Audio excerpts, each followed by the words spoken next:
Hello! Medyo madami nga ang nag-PPM sa akin at nagtatanong kung paano nga daw ba makakapunta dito sa New Zealand. Or kung paano nga daw ba ako nakapunta dito sa New Zealand. Since hindi naman nga ako licensed immigration consultant or immigration lawyer dito sa New Zealand, ay hindi ako pwedeng magbigay ng advice kung anong pwedeng pathway para sa inyo para makapunta dito. Pwede ka kasing magka-fine ng up to $100,000 and or up to 7 years imprisonment pag nagbigay ka ng unlicensed advice regarding immigration matters. Kaya ngayon, para magka-idea kayo, ay isi-share ko na lang yung personal experience ko kung paano ako nakapunta dito sa New Zealand. Nung early 2014 ay may napakinggan nga kaming radio advertisement sa isang local radio station sa amin na may isang immigration consultancy nga daw na magkakandak ng free seminar at free consultation afterwards. Narinig nga namin yun ng paulit-ulit kaya nagdesisyon nga kami ni Carlo na mag-attend nga daw kami dahil wala namang masama. Anyway, libre lang naman din siya, wala namang mawawala. Ang pangalan nga ng immigration consultancy na yon ay yung New Zealand Immigration Help Service. That time kasi ay may local branch sila sa Naga City dyan sa Bicol region, kaya dun kami nag-inquire. Nung nag-attend nga kami ng seminar ay dala-dala namin ni Carlo yung transcript of records namin, diploma at iba pang mga documents. Nag-print din nga kami ng CV ni Carlo dahil i-base din daw yung assessment sa CV para makita yung mga work experiences namin. So after nga ng seminar ay nagpa-consult kami at based din nga sa advice ay ako na lang daw ang mag-apply as principal applicant. Dalawa nga daw na klaseng visa ang pwede kong applyan.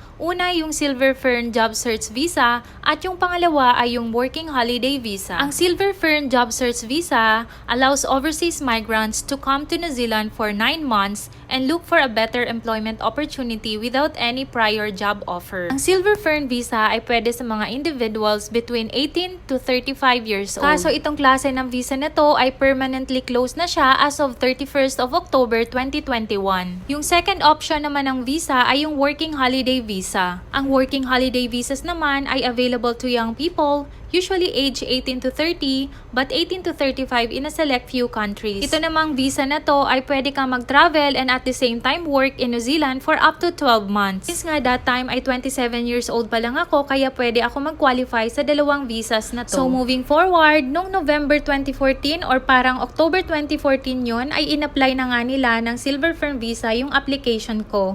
At unfortunately nga ay hindi tayo nakakuha ng slot. Pag kasi nagbukas ang online application para sa isang klase ng visa ay kailangang mabilisan ang pag-a-apply dahil paunahan at very limited lang ang slot. Since hindi nga pinalad for Silver Fern Visa ay sabi nila ay wag daw mag-alala dahil sa Feb 2015 pag nag-open yung Working Holiday Visa ay isasalang daw nila agad yung application ko. Fortunately naman nung Feb 2015 ay sabi nga nila ay nakakuha daw ng slot at nagkaroon nga ako ng Working Holiday Visa. Ting naman pala sa fees or binayaran namin sa consultancy, ang pagkakatanda ko noon ang binayaran namin ay 150,000 pesos. At binayaran nga namin ito ng 3 staggered payments. First 50,000 pesos ay nung nag-sign kami ng engagement letter sa consultancy. Yung second na 50,000 pesos ay nung in-apply nila yung application ko sa Immigration New Zealand. At yung last na 50,000 pesos ay nung lumabas na yung visa. Pero syempre ay nagbago na yung fee nila dahil ito ay nung 2015 pa. Kung gusto nyo din mag-inquire sa immigration consultancy na to ay may website sila at may Facebook page nga sila. So pwede kayong mag-PM at mag-inquire sa website. At ang pagkakaalam ko nga ay may mga local branches sila dyan sa Pilipinas kaya pwede